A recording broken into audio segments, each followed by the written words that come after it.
ព្រះគម្ពីរគឺជាសៀវភៅដ៏អស្ចារ្យបំផុត វាត្រូវចំណាយពេល 1500 ឆ្នាំដើម្បីសរសេរ ហើយមនុស្ស40នាក់គ្រប់ប្រភេទបានសរសេរផ្នែករបស់វា គម្ពីរដូចជាបណ្ណាល័យដែលមានសៀវភៅចំនួន66ក្បាល ដែលមានប្រវែងខុសៗគ្នា ពួកគេប្រាប់យើងពីរបៀបដែលព្រះបានបង្កើតពិភពលោក ការបង្កើតដ៏ល្អឥតខ្ចោះ សត្រូវរបស់ព្រះគឺជាអារក្សបានបំផ្លាញវាទាំងអស់ នៅពេលដែលអារក្សបានបញ្ចុះបញ្ចូលមនុស្សដំបូងរបស់ព្រះ អាដាមហើយនិងអ៊ីវ មិនស្ដាប់បង្គាប់ព្រះ នោះហើយគឺជារបៀបដែលអំពើបាបបានចូលមកក្នុងពិភពលោក ព្រះមានផែនការដ៏ល្អឥតខ្ចោះសម្រាប់ការបង្កើតពិភពលោកថ្មី និងសម្រាប់ការសង្គ្រោះមនុស្សគ្រប់រូបដែលសុំគាត់រស់នៅជាមួយជារៀងរហូត ក្នុងបរិយាកាសដ៏ល្អឥតខ្ចោះ ព្រះគម្ពីរក៏ជាកំណត់ត្រានៃប្រវត្តិសាស្ត្រផងដែរ ដែលភាគច្រើនប្រាប់យើងពីរបៀបដែលមនុស្សមានបាបបានคล้ายទៅជា និងជារបៀបដែលព្រះបានជួយមនុស្សក្នុងការតស៊ូរបស់ពួកគេជាមួយអារក្សនិងអារក្សរបស់ពួកវាសៀវភៅទាំងមូលស្ថិតក្នុងការព្រមព្រៀងគ្នាយ៉ាងល្អឥតខ្ចោះ ពីព្រោះព្រះវិញ្ញាណរបស់ព្រះបានដឹកនាំអ្នកនិពន្ធទាំងអស់ដូចដែលពួកគេបានសរសេរ ព្រះបានប្រទានសៀវភៅនោះមកយើង ដើម្បីឲ្យយើងស្គាល់ទ្រង់និងរៀនស្រឡាញ់ទ្រង់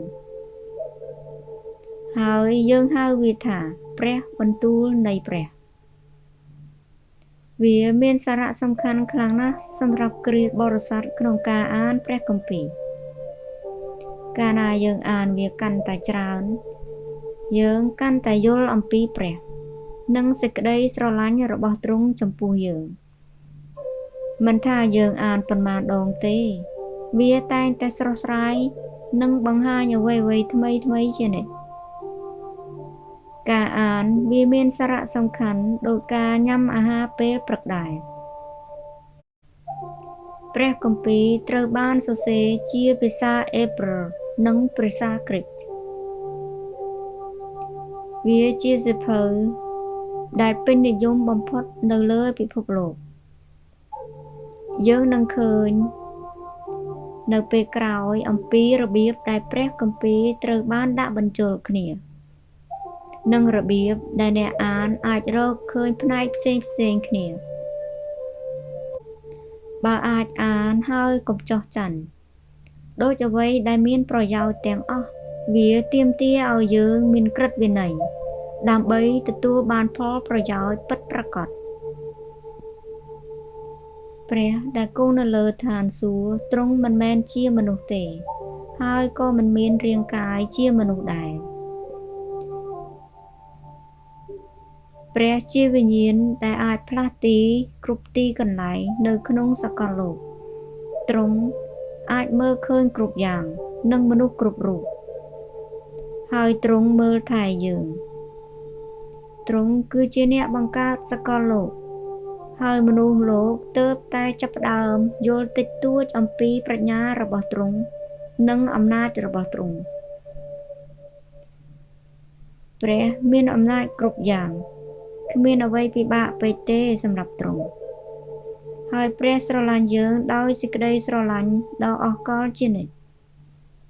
ព្រះគម្ពីរចែងថា មុនពេលយើងកើតមក ព្រះបានស្គាល់យើងរួចហើយ ហើយមានផែនការសម្រាប់ជីវិតរបស់យើង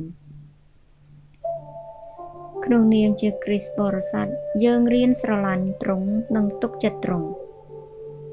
ពេលខ្លះ យើងមិនយល់ទេ ហេតុអ្វីបានជាព្រះអនុញ្ញាតឲ្យមានរឿងអាក្រក់ជាច្រើនកើតឡើង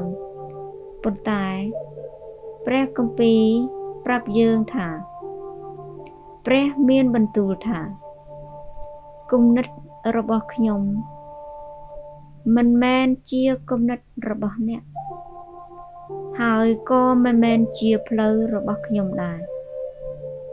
កាលដែលឋានសួគ៌ខ្ពស់ជាងផែនដីផ្លូវរបស់ខ្ញុំក៏ខ្ពស់ជាងផ្លូវរបស់អ្នកបន្ទាប់មកយើងបានរកឃើញថាព្រះជាម្ចាស់ពិតជាត្រឹមត្រូវយើងមានកំហុសមនុស្សមានបាបហើយដែលផ្ដល់ឲ្យយើងនៅទំនុកចិត្តកាន់តែច្រើនលើទ្រង់ក៏បានប្រទានឲ្យយើងនៅការសន្យាមួយថាអ្វីទាំងអស់រួមគ្នានឹងធ្វើការល្អសម្រាប់អ្នកដែលស្រឡាញ់និងជឿដល់ទ្រង់